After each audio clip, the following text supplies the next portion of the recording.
On New Year's Eve, I proposed to my girlfriend. She laughed and said, "We were never that serious. Stand up. You're embarrassing both of us." While her best friend filmed everything. She didn't plan for what I did next. Hey, Reddit. So this all went down on New Year's Eve, and honestly, it's still the wildest thing that's ever happened to me. I thought I was going to end the year by proposing to my girlfriend of 2.5 years in front of my whole family, like the big next step type of moment. Instead, the whole night flipped on me in ways I couldn't have made up if I tried. I'm talking disrespect, humiliation, and people showing their true colors right when you least expect it. I'm not the type to usually share my business online, but this one, it deserves to be written out because if I told you face to face, you'd swear I was exaggerating. So, for context, I, Eddie, 27 male, work in project management for a construction company and generally mind my own business. I've got a solid group of friends, a decent apartment, and I'm the guy who gets teased for being too serious sometimes. I like having a plan. Always have. I met her, 25 female, let's just call her K, at a rooftop party about 3 years ago. One of those nights where you're not really planning on going out, but your buddy insists. I remember I was wearing this old button-down I've had since college, didn't even iron it, and still somehow she noticed me. She had this energy about her. The kind of girl who doesn't just walk into a room, but seems to tilt the whole damn room in her direction. The way people laughed louder when she talked, how even the bartender slipped her a free drink, like she was some local celebrity. We clicked fast. Within an hour, we were off in the corner talking trash about the playlist, arguing whether pineapple belonged on pizza. By the end of the night, we traded numbers. And the next day, she texted me first. I'm not gonna lie. That gave me a boost. The first couple months were that blur every new relationship has. She had this sarcastic way of talking that made me laugh. Like if I tried to compliment her outfit, she'd shoot back, "Yeah, I know I look good. Maybe you'll figure out how to keep up one day." Stuff like that. Now, I know some people reading this are going to roll their eyes and say, "Bro, that was a red flag." But at the time, it felt playful. I'm more straightforward. She's witty. I figured it balanced out. And truthfully, she did have moments where she'd drop the sarcasm. Like when I had a long day at work, she'd grab takeout and surprise me. Or when my car broke down on the freeway, she drove all the way across town to pick me up. No complaints. It wasn't all bad. That said, there were these little throwaway comments that never fully sat right with me. Once, after a double date, she joked in front of her friend like, "Relax, it's all fun and game's nothing serious." I laughed it off, but I remember thinking, what does she mean by that? Another time, when I mentioned maybe taking a trip together for our anniversary, she said, "Don't go getting too attached. I can't do clingy." Again, joking tone. I brushed it off. I figured she just didn't like being too mushy in public. The thing is, I wasn't chasing her like some lost puppy. I had my own stuff going on, working long hours, hanging with the guys, going to the gym. But when I was with her, I put effort in. Not because I was desperate, but because that's how I operate. If I care about someone, I show up. I drove her to appointments, helped her rehearse presentations, even fixed her laptop when it decided to freeze up the night before a deadline. My friends teased me about being boyfriend of the year. Whatever. That's who I am. Fast forward 2.5 years. By then, we had a rhythm. Weekends at her place or mine, family gatherings. Her dad used to call me Steady Eddie, and her mom liked that I fixed things without making a scene. And maybe this will sound cheesy, but I liked that life. I'm not the kind of guy who needs fireworks every day. Give me someone steady, someone I can build with, and I'm good. So yeah, when I started thinking about proposing, it wasn't some rash, love-drunk decision. It was calculated. I wanted the timing to be right, the place to be right, everything. And what better night than New Year's Eve? I had this whole vision in my head. Midnight, surrounded by family and friends, fireworks in the background. New Year, new chapter. Felt symbolic. Felt right. Once I locked in New Year's Eve as the night, everything else became a checklist. Step 1, the ring. I thought I'd just walk into a store, pick something shiny, hand over my credit card, and boom, done. Nope. The first place I went, the guy handed me a ring priced at $12,000.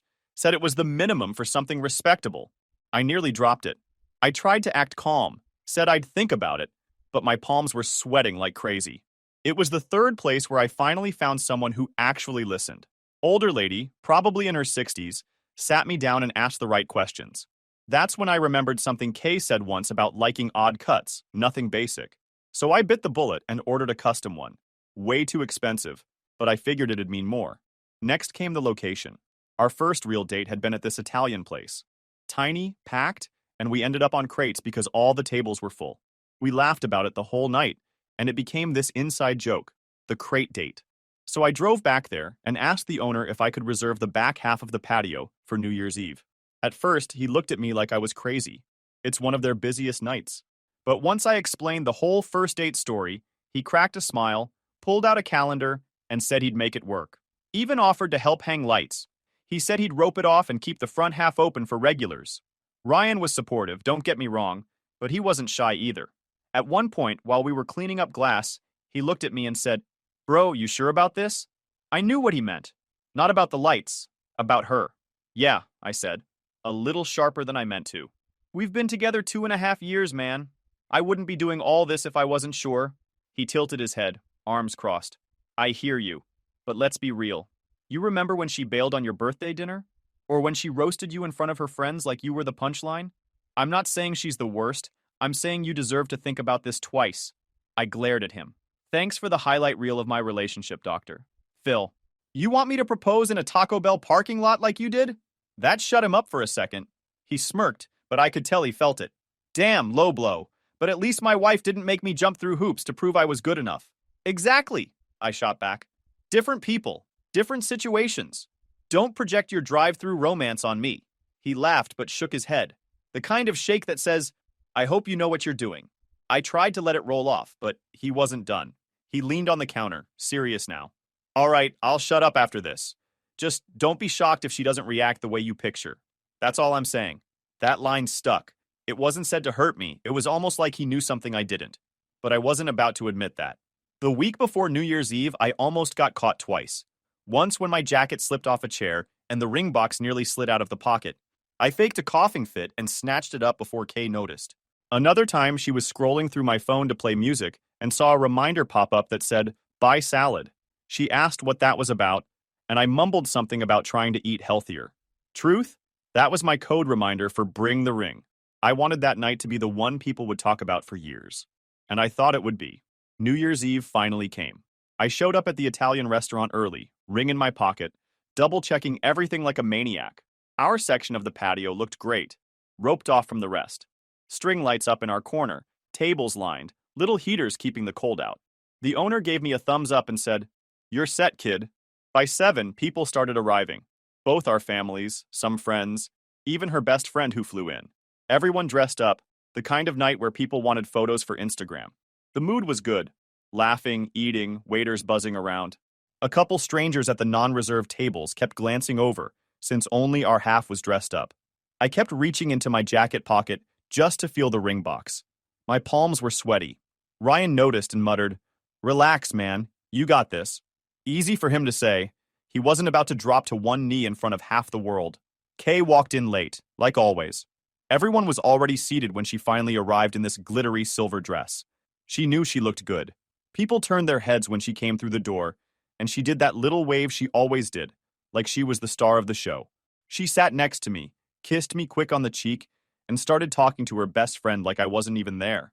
I told myself she was just excited. Dinner dragged. I couldn't taste a single bite. My leg bounced under the table. Every time a waiter walked past, I thought it was the signal. My mom smiled at me, already knowing. Her parents smiled too, acting supportive.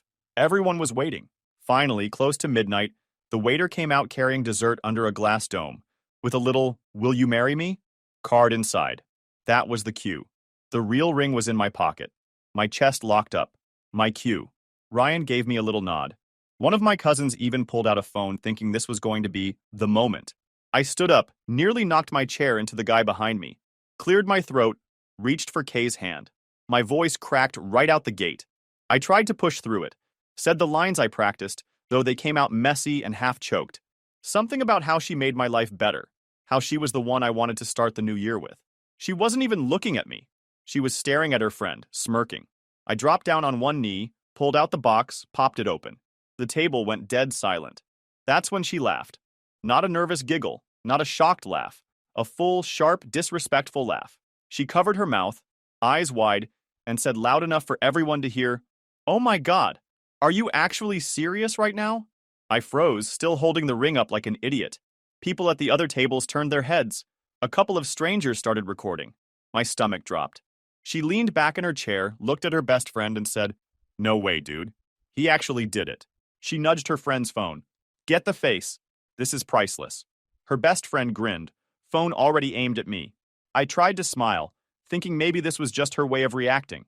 My knee was killing me from kneeling, but I stayed down there waiting. Then she bent forward, patted my shoulder like I was a little kid, and said, "No, sweetie, we were never that serious. Stand up. You're embarrassing both of us. Bless your heart." And she stood up, just like that, picked up her purse, brushed past me, and walked straight out of the patio. The silence that followed was brutal. You could hear a fork drop. Her mom looked horrified. Her dad just stared at the table. My sister had her hands over her mouth. Ryan looked like he was about to flip the table. A couple of my uncles stood halfway up, like they were ready to stop me from chasing her. I stayed kneeling for at least 30 seconds, staring at the floor, not sure what to do. Eventually, I closed the box, shoved it in my pocket, and stood up. My knees shook. I sat back down in my chair while everyone else avoided eye contact. Nobody knew what to say. Outside, fireworks started going off for midnight. The sound of people cheering carried into the patio. Inside, nothing but dead quiet. I grabbed the closest drink on the table and downed it, not even sure if it was mine. Her best friend finally lowered her phone, smirking like she'd just won something. A couple of people at the other tables whispered to each other. One of them clapped nervously, like they thought it was some kind of prank. My mom reached out to put a hand on my arm, but I pulled away. I didn't want to be touched. My dad stared straight ahead, jaw clenched. Her parents quietly excused themselves, slipping out the back without a word. 10 minutes later, people started clearing out. Nobody said anything direct, just quiet pats on the back, muttered, "Hang in there, man." Ryan was the last one to stand. He leaned over and whispered, "She's out of her damn mind, bro. Don't you dare let this break you." I didn't answer. I couldn't. Eventually, I walked out alone. Cold air hit me as the fireworks lit up the sky. Couples were kissing, people cheering, strangers hugging in the street. I shoved my hands in my pockets, ring box still there, and walked down the block. My phone buzzed nonstop in my pocket, but I didn't check it. I stopped at a fast food place on the way home, ordered a bag of food I didn't even eat, and tossed it on the counter when I got inside. Showered in silence until the water turned freezing. Then I sat on the edge of my bed, staring at nothing, listening to fireworks popping off in the distance. That's how my New Year's started. On one knee, laughed at like I was a joke, while the woman I thought I was going to marry walked out like she'd just finished a comedy sketch. New Year's Day started with my phone buzzing like it was trying to break free from the nightstand. I rolled over, half hoping it was her with some kind of explanation. It wasn't. It was worse. 5 missed calls from coworkers, 3 texts from guys I hadn't talked to since college, and a TikTok link from a random acquaintance I barely remembered. I clicked it. Shouldn't have, but I did. It was the video. Me on one knee, ring box out, looking like I was about to pass out. Clear audio of Kay laughing, then saying, "We were never that serious."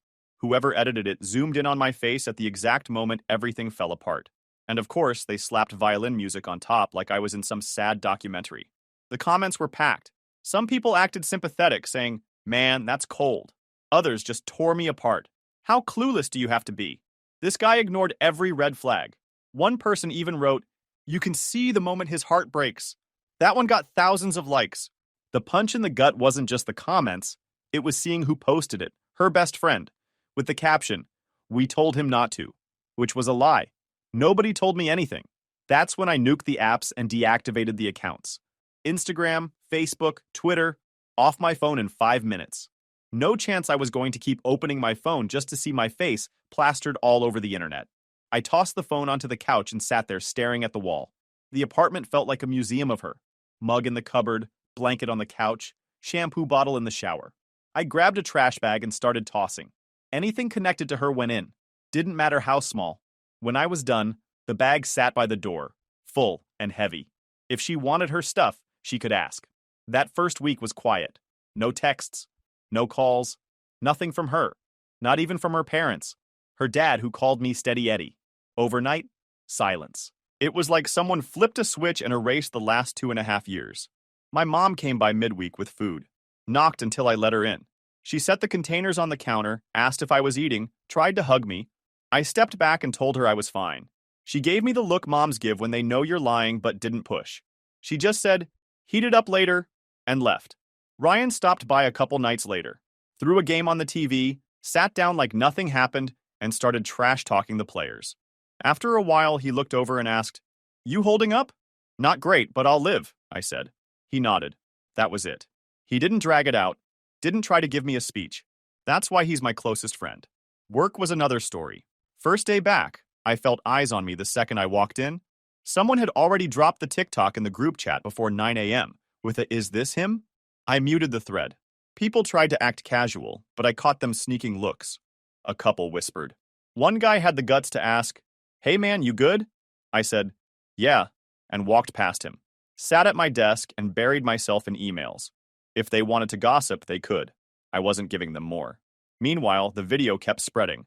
Millions of views, reposts everywhere, commentary channels breaking it down like I was some case study. My name wasn't in it, but people who knew me recognized me. Even an old college roommate texted, "Saw you on TikTok, dude. Thanks. Real helpful." I did try to reach out once. No response. Waited a day, still nothing. That told me everything. She wasn't coming back, and she wasn't going to give me the decency of even explaining herself. So I cut it off. No more texts, no calls. If she wanted to ghost after all that, fine. Her silence said more than words ever could. Nights were the toughest. Not because I was moping or anything, but because it got dead quiet. No buzzing phone, no random noise, just the fridge humming. So I kept myself occupied, cleared out junk from the closet, tightened up my workspace, even fixed that damn cabinet door I'd been ignoring for months. I wasn't sitting around drowning in thoughts. I was keeping busy and knocking stuff off the list. The ring stayed in my drawer. I thought about pawning it, but didn't bother. Too much hassle. And honestly, I didn't feel like letting go of it yet. Not because I wanted her back, but because I paid for it, and I wasn't about to toss away a few grand. I didn't pawn it then. The humiliation wasn't just online. At the grocery store one night, I bumped into her cousin. He looked at me, froze, and turned right around without saying anything. That told me all I needed to know about her side of the family. By the weekend, it was obvious. She wasn't calling, her family wasn't reaching out, and her friends weren't going to step in. The whole thing was just going to hang there, unanswered. And that's when I realized something. The video could go viral. Strangers could laugh. People could whisper at work. None of it mattered as much as the silence. She chose not to say a single word. That was the real answer. The humiliation was already done, but I wasn't going to sit in it forever. About a week later, just when things started to settle, I got a message on WhatsApp. The name was Addison. I barely knew her. She was one of Kay's friends, someone I'd seen at parties maybe twice, the kind of person you nod at but don't really talk to. Her message was short. "Hey, just want you to know you didn't deserve that. She's been a mess for months. Don't let them make you think this is your fault." I stared at it for a full minute, then typed back, "What do you mean?" That's when everything unraveled. Addison explained that months before the proposal, Kay had started talking to her ex again. The same guy she once called the biggest mistake of her life. They went from texting to catching up to hanging out, then more. All while I was working overtime to plan a night I thought would be the best of our lives. I asked Addison why she was telling me this now. She said she felt guilty. She'd told Kay it wasn't fair, told her to just end things with me if she wasn't serious. According to Addison, Kay brushed her off and said, "I'll deal with him after my birthday. He's good for gifts and attention. Might as well milk it." Reading that line made my stomach twist. I wasn't her partner, I was filler. A placeholder until she decided to crawl back to a guy she knew was bad for her. But it didn't stop there. Addison dropped the bigger hit. Kay had actually known about the New Year's Eve proposal before it even happened. One of my buddies had let it slip in a group chat she was still lurking in from an old trip. He wrote something like, "Can't wait to see her face when he pulls the ring out." She saw it. Instead of warning me, she told her best friend, the same one who filmed it. Together, they let it play out. Let me spend 2 months planning. Let me buy a ring I could barely afford. Let me invite families, friends, everyone, just so they could stand there and watch me make a fool of myself. At first, I didn't believe it. Thought maybe Addison was exaggerating. But then she sent screenshots, messages from Kay bragging, stuff like, "This is going to be premium cringe, front row please," and "Let him do the whole show. I want the perks and the laugh." I read them over and over, zoomed in to make sure they weren't fake, checked the dates, the contact name. It was real. I sat there in my apartment, phone in my hand, staring at the wall. No tears, no yelling, just nothing. My brain shut off. After a while, I got up, grabbed the trash bag of her stuff I'd left by the door, and hauled it to the garbage chute. Mug, blanket, shampoo. Gone. She wasn't getting a damn thing back. I went back inside, opened the drawer, pulled out the ring box, flipped it open, and stared at the stone. The custom cut she had once casually mentioned. Thousands of dollars for something she mocked behind my back. I thought about throwing it off the balcony, but of course I didn't. That shit caused me lots of money. I closed the box instead and shoved it back in the drawer. I wasn't done with it yet. That night, I sat at the table and pulled my laptop out. Reread Addison's messages 3 times. Reread the screenshots 5 more. It was like my brain needed to beat it into me that this wasn't some misunderstanding. She planned it. She wanted me humiliated. At one point, I typed out a long reply to Addison, thanking her, asking why she didn't say anything sooner, asking if anyone else knew.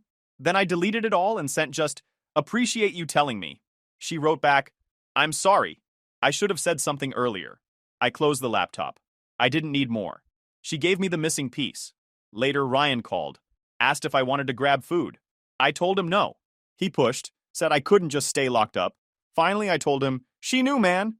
She knew about the proposal a week before. She told her friend, and they planned it. He didn't say anything for a long time. Then finally, she's worse than I thought. Saying it out loud hit me different, like confirmation. That was the moment something shifted. The sadness, the humiliation, all of it cooled off. What was left wasn't anger. It wasn't heartbreak. It was clarity. She never respected me. Not once. And now, I finally saw it. I wasn't sad anymore. I wasn't even pissed in the way I thought I'd be. It was more like clarity. The whole picture finally made sense. And instead of sitting there replaying it in my head, I just went cold. And the best part? I realized I didn't need to ruin her. She was already doing a damn good job of that herself. At first, the narrative was all about me looking desperate. Strangers writing, "How could he be so clueless?" Others analyzing my body language like they were FBI agents. I ignored it. I wasn't feeding the fire. But then something happened.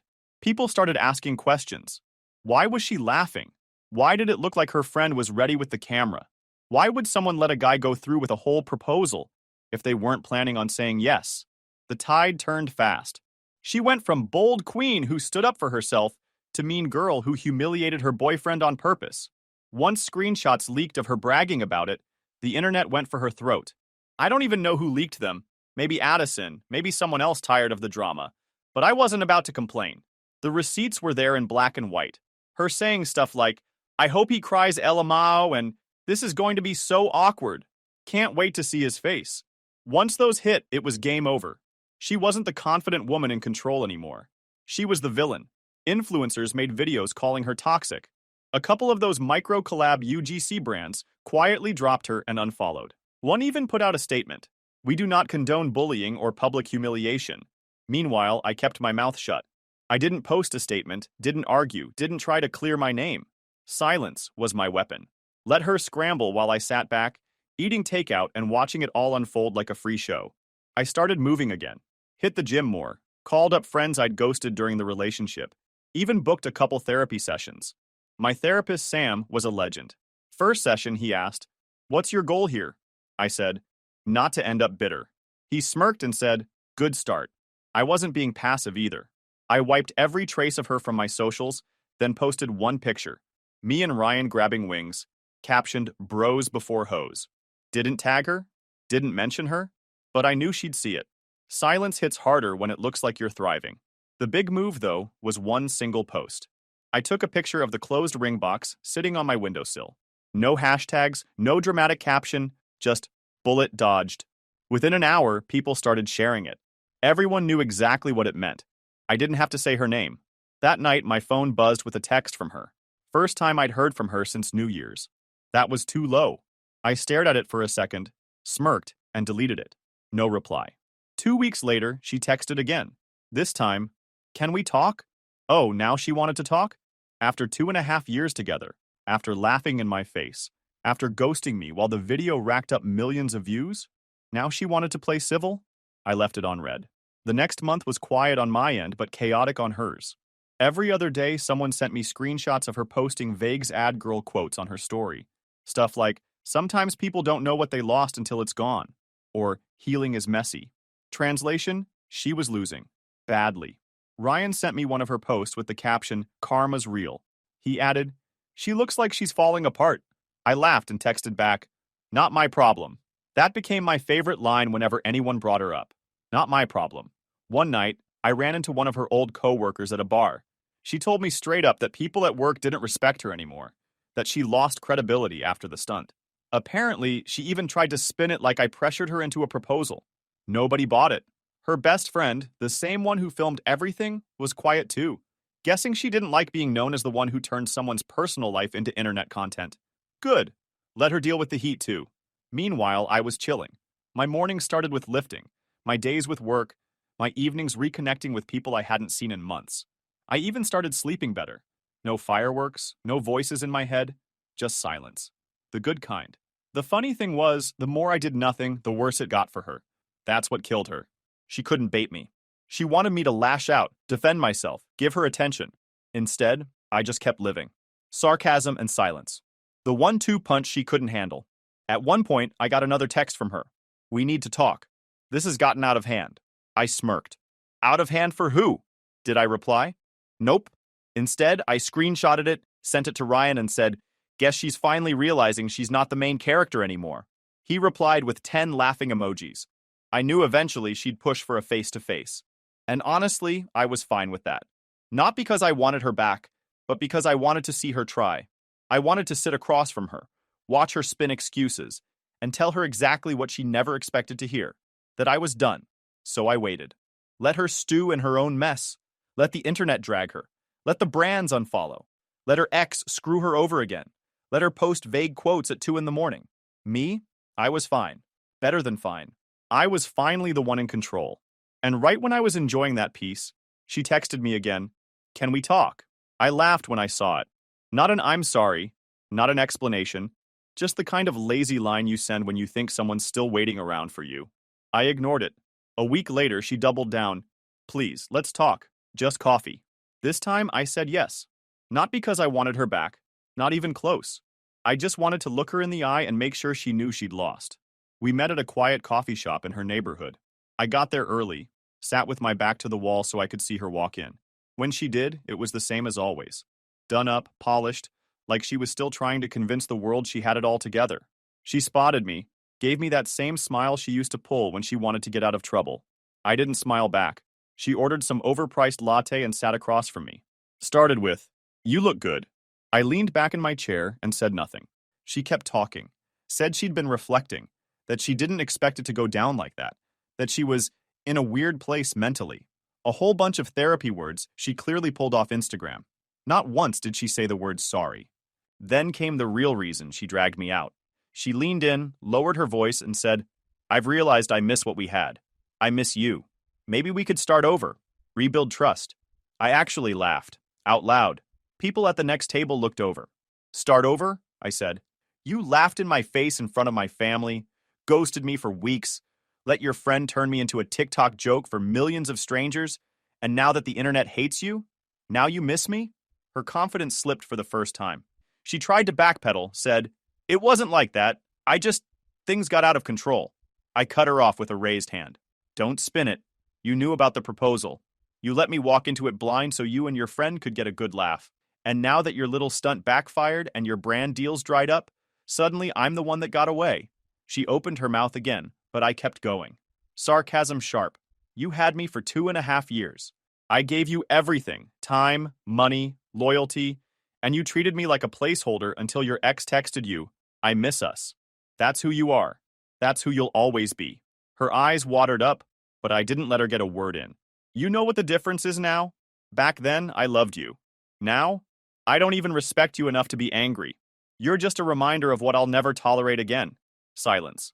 She looked like someone had pulled the rug out from under her. I stood up, dropped $10 on the table for her latte and said, "That's for wasting my time. Don't text me again." And then I walked out. Didn't look back, didn't wait for her to cry or chase me, just left her sitting there with her excuses and her overpriced drink. 3 months later, she tried again. A long email, paragraphs of reflection and growth, claiming she never meant to hurt me, that she'd been confused. I didn't even reply. Deleted it. I heard through mutuals that her career never fully recovered. Brands didn't want the drama. The ex she ditched me for cheated on her and left her in public. Her friend group got smaller. Every few weeks, someone still sends me a screenshot of her posting sad quotes about karma. Me? I moved cities, got a new job, started fresh, even started dating again. Slow, on my terms. No grand gestures, no big productions, just simple, real, steady. That's all I ever wanted. The ring? I didn't keep it. Sold it the week after the coffee shop, took the cash and bought something I actually wanted. A new motorcycle. Every time I ride it, I think, yep, that was supposed to be her fairy tale. But it turned into my upgrade. Way better than letting it rot in a drawer. Oh, and the video? Gone. She probably told her friend to delete it herself. Guess it wasn't so funny once everyone started seeing her for what she really was. Didn't matter, though. The damage was already done. Just not to me. I think about that night sometimes. Her laugh, the silence, the fireworks outside while I sat there humiliated. But now it's not a wound. It's a scar. A scar that says, never again. She wanted me to be the punchline. Now she's the one everyone forgot about.